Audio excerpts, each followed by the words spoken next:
topic is about other measures of intelligence, specifically tests for individual administration. And this will be reported by yours truly and Miss Janine Rosete and Miss Bea Cetera. For our topic outline, first, we will discuss what is test for individual administration. Second, why is there a test needed to be individually administered? Third, how does a test for an individual administered? Fourth, example of test that is individually administered. And last, advantages and disadvantages of a test for individual administration. Now, we will be discussing some definition for individual administration. So, it is according to Anastasi 1988. A test can be said an individual test in the sense that they can be administered to only one person at a time. At dahil it can only be administered to only one person at a time, the examiners can pay more attention to the examinee. Next, many of the individual tests require responses from the examinee or require the manipulation of the materials. Next, it is done by specially trained examiners, and the examiners can easily encourage the examinee and observe his behavior during the test carefully. So, bakit nga ba may mga tests for individual administration? Because the answer for this is there are special populations who cannot be effectively and adequately examined with traditional instruments. And these special populations are, first is the infant and preschool. So in infant and preschool testing, all tests designed for infants and preschool children require individual administration. Most tests for children below the age of 6 are either performance or oral tests.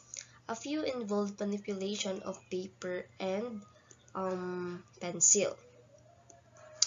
Moreover, Anastasi emphasized that the first 5 years of existence are likely to be divided into the infant period and preschool period, which will be further discussed later. And the other special populations is the physically handicapped persons. Ito na yung further explanation na sinasabi ko kanina. So, first is for the infant period. It is from birth to the age of approximately 18 months. In here, infants must be tested while either lying down or supported on person's lap.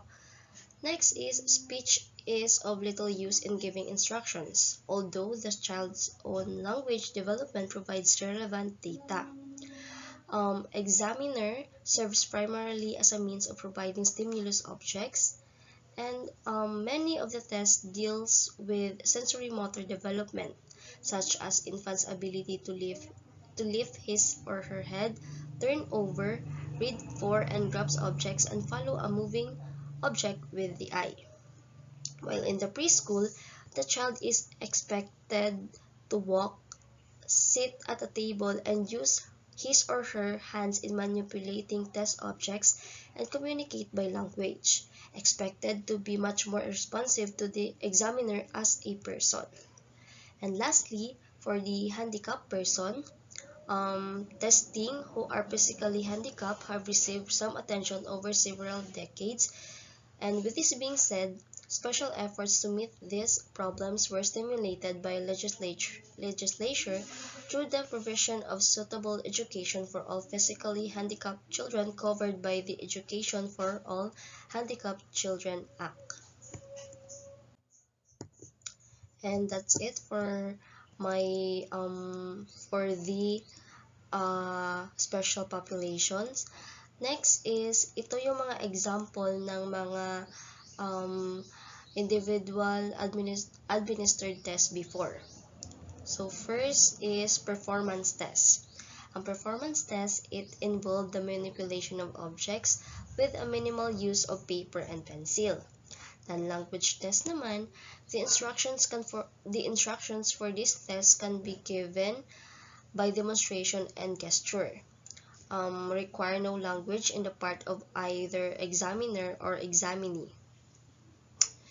Um, Next is non-verbal tests, also designated as non-reading tests. Most tests for the primary school and school children fall into this category, as do tests for illiterate and non-reader at any age level.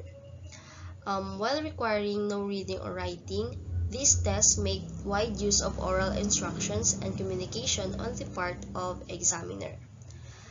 And they usually measure verbal comprehension, such as vocabulary and the understanding of sentences and short paragraphs, though the use of pictorial material supplemented with oral instructions to accompany each item.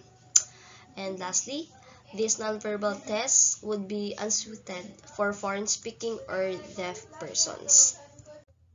And that's it for my report. Thank you and have a good day.